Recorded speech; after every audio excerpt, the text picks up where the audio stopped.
Hey everybody, it's Erin and welcome back to my booktube channel. As you can see, things are finally sort of starting to come together behind me. I'm very excited about it.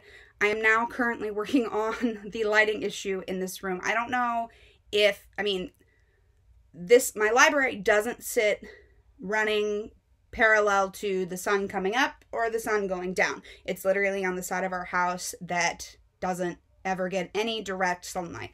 And I think that's going to play a huge role in what's going on. So, Ryan and I are working on that.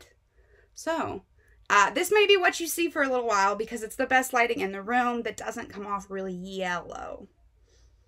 So, as you can see by today's title, these are 5 spooky kind of Halloween reads because I don't want to call myself a season reader because I do read like my normal genres during like Christmas and Halloween and all that, but it does seem like I read more like thriller or spooky reads or murder reads or crime reads in this month because it's kind of a scary month.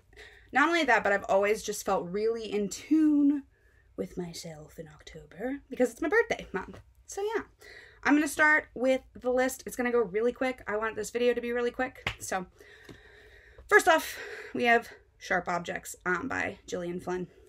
Now, this is more of like a psychological thriller. So it's about a young reporter who has to visit a asylum type place and reintroduce herself to her mother, who she's estranged from. And basically, she ends up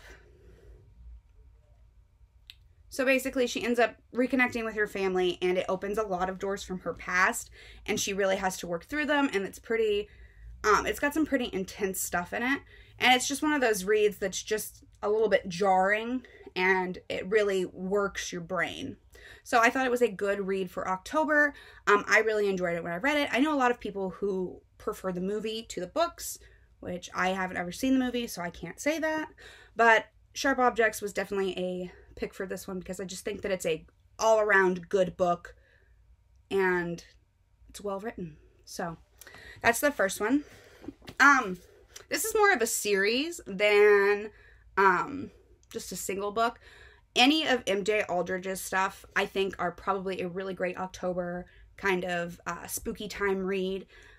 He writes like detective thrillers, so crime, and all of his books are a little bit, like they're not gory, but there is some pretty, intense moments. There's a lot of, obviously, getting shot.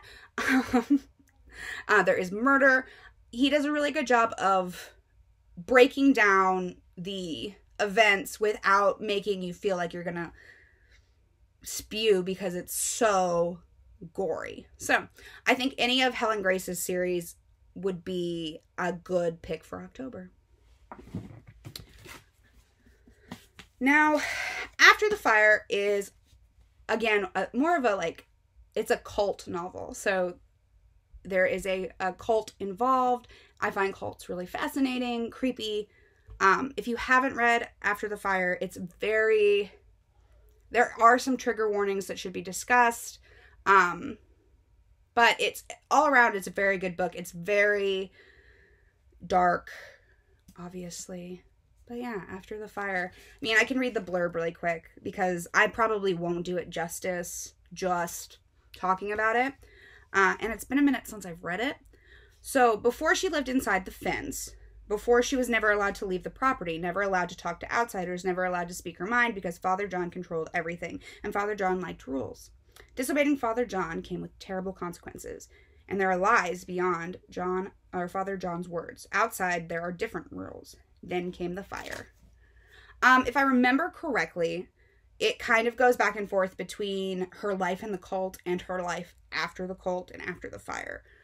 So it was a very, it was definitely a dark read, but it was a very intense read.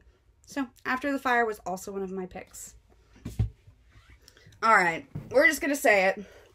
I wanted an opportunity to show off this book because I think it's beautiful. But anything by Stephen King is probably going to be a really great pick for October. And that's all I'm going to say about it. Anything by Stephen King is probably a really great pick for October.